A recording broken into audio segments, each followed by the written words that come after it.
ہمارے سننے والے کہتے تھے کہ آپ پلیز اس کو تھوڑا سا طوالت دے دیں اس کو، پرولانگ کریں اس کو. اچھا کر لیا تھوڑا تھوڑا کر کے نا تو انہوں نے کہا اور کر لیں تھوڑا سا پلیز. کوئی اب آپ نے بعد میں کون سا کوئی آ رہا ہے یہ بالکل ٹھیک ہے. اچھا ایسا ہو گیا کہ صبح کے آثار نمودار ہو گئے. جب ہم باہر نکلے پتہ چلا کہ باہر کتنے لوگ ناشتہ لے کے آئے ہوئے ہیں. سگریٹ کی ڈبیا ہوتی ہے نا اندر کاغذ، اس پہ لکھا ہوا تھا جواب. اچھا لکھا تھا ارے او بدماش جواز، تمہارا خط ملا، تم بہت اچھا کام کر رہے ہو اور اس سلسلے میں میری کسی مدد کی ضرورت ہو تو تکلف نہ برتنا. نیچے لکھا ہوتا ساکی فاروقی. ہمارے جو تعلیمی ادارے ہیں نا یہاں ریسرچ نہیں ہو رہی، یہاں مکھی پہ مکھی ماری جا رہی ہے، ڈگریاں تقسیم کی جا رہی ہیں. اور یہ ہماری جو یونیورسٹیاں ہیں نا یہ ڈگریاں فروخت کرنے کے اڈے ہیں. سوشل میڈیا سے یہ ہوا ہے، کچھ فائدے بھی ہوئے ہیں کہ شاعری سے لوگوں کی محبت بڑھی ہے. بالکل، لیکن اچھی شاعری سے نہیں، ادنا شاعری سے. ٹھیک ہو گیا. رب کا شکر ادا کر بھائی والی شاعری سے نا. یہ ہے کہ رائٹر جو ہے وہ بھی کہتے ہیں ٹھیک ہے ہمیں پیسوں کی ضرورت ہے تو جس طرح کا وہ کہتے ہیں ویسا، یعنی طلب کو رسد بھیج دیتے ہیں وہ. لیکن بیسیکلی وہ ڈرامہ نگار ہیں، ہم ہیں ادیب.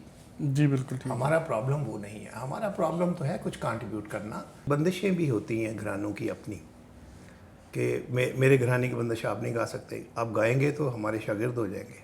اچھا. ہاں بعض گھرانے جب اپنی بیٹیوں کی شادی کرتے تھے تو اپنی بیٹیوں کو جہیز میں ایک آدھ بندش بھی دیتے تھے کہ آپ کے میاں یا آپ کا جو سسرال ہے یہ بندش گا سکتا ہے جو ہم دے رہے ہیں.